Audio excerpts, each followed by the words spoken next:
Good morning. So we'll talk about next month's challenge. Next month's challenge is going to be aerobic challenge, the zone 2 challenge. Now, it's what now? 10 to 5 in the morning. I've been here since 4:30. This is what zone 2 looks like. So you can see that.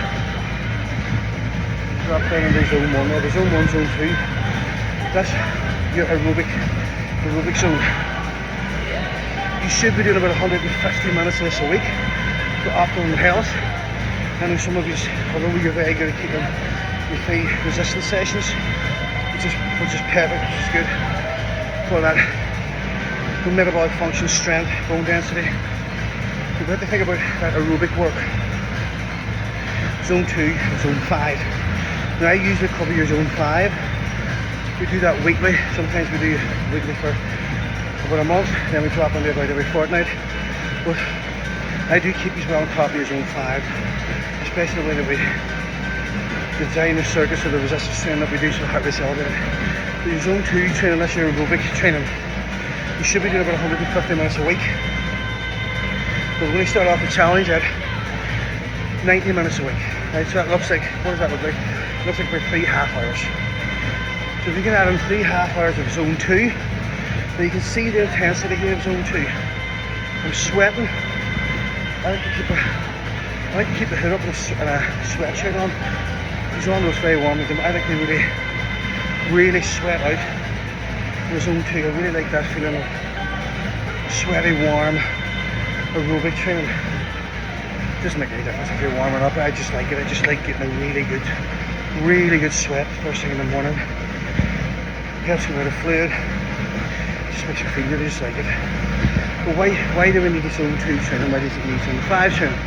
So there's a thing in your cell called mitochondria. Mitochondria is an energy factory. It just has energy for the cell. Every cell has mitochondria. And mitochondria basically produces ATP.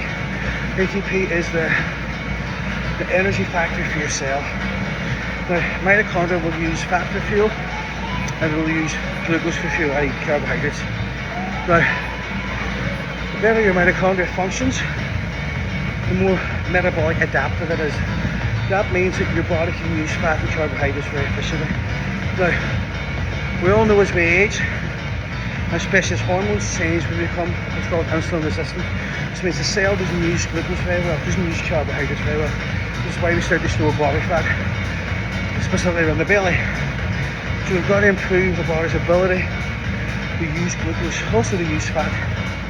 So a healthy mitochondria is going to help you utilise that energy more efficiently. This means you're going to have more energy, which means the cell's going to work better, which means basically the fighting of everything from a cellular function. Right, so when we do zone 2, again zone 2 looks like this. A good sweat, able to hold a conversation, but just about, as you can see, conversation slightly laboured. So I can do this for an hour. So with 50 minutes today, but I can do this for an hour. But I can maintain this pace for an hour. It's not going to kill me. But again, heart rate is 126. So that's me in that zone 2. Zone 5 is where we go into that really high heart rate, about 89% of your maximum heart rate. Here I'm sitting at about 60% my maximum heart rate, which is quite comfortable. So we want to make sure there's good cellular function because there's good healthy mitochondria. Now zone 2, this produces more mitochondria in the body.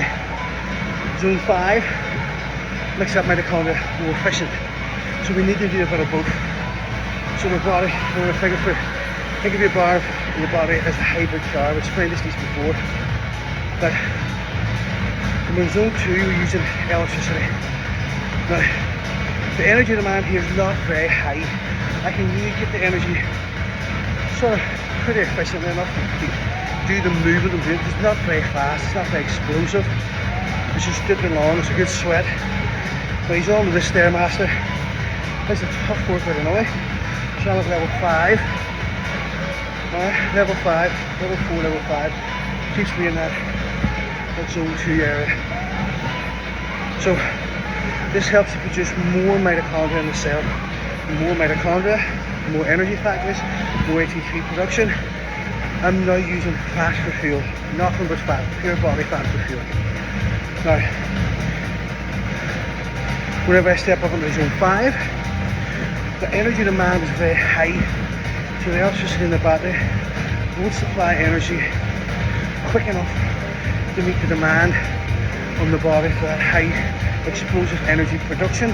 So the body has to switch then to carbohydrates. For example, your car switches to petrol, you put your foot in the gas, you just need a bit more output, a bit more energy, the body switches to petrol, carbohydrates.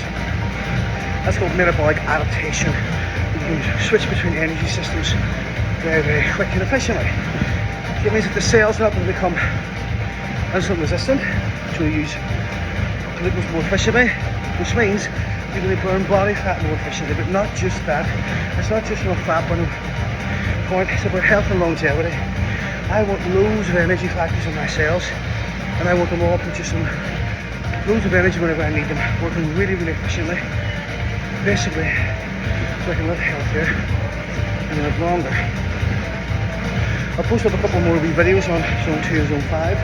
Now, having a watch, it's a handy wee tool, it tells me exactly what zone I'm in, what I've done, where I'm, all that kind of stuff.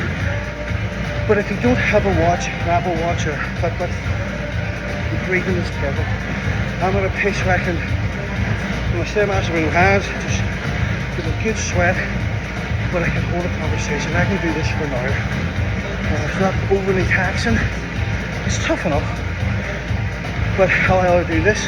I'll do this when I get home. Depends on what time I'm starting. I'll do between 40 minutes and 60 minutes, depending on what time I start here in the gym, and I'll do that 6 days a week. Sunday, Sabbath day.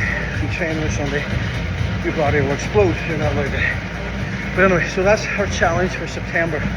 I want 90 minutes of aerobic training, zone 2, every week for 4 weeks. Now, again, this can be done by walking, but if you're outside walking, you will have to motor a wee bit to get the heart rate up.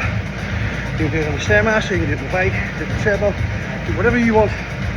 But I want you to record it either by taking a screenshot of your watch and the workout you just did, or time, right, whatever. There's all those apps on your phone, you can just time it, set a timer, remember, half an hour, 3 times a week. You can even do it after your gym session, which is actually a really good time to do it. It's more efficient that way because the body's primed and warmed up. So as soon as we finish our 30-minute weight session, you can drop straight into your zone 2 and you're burning body fat straight away. Again, it's that metabolic adaptation we're looking for. Cellular function, the body's ability to produce ATP, whether it's from fat for fuel or whether it's from glucose carbohydrates for fuel. Alright?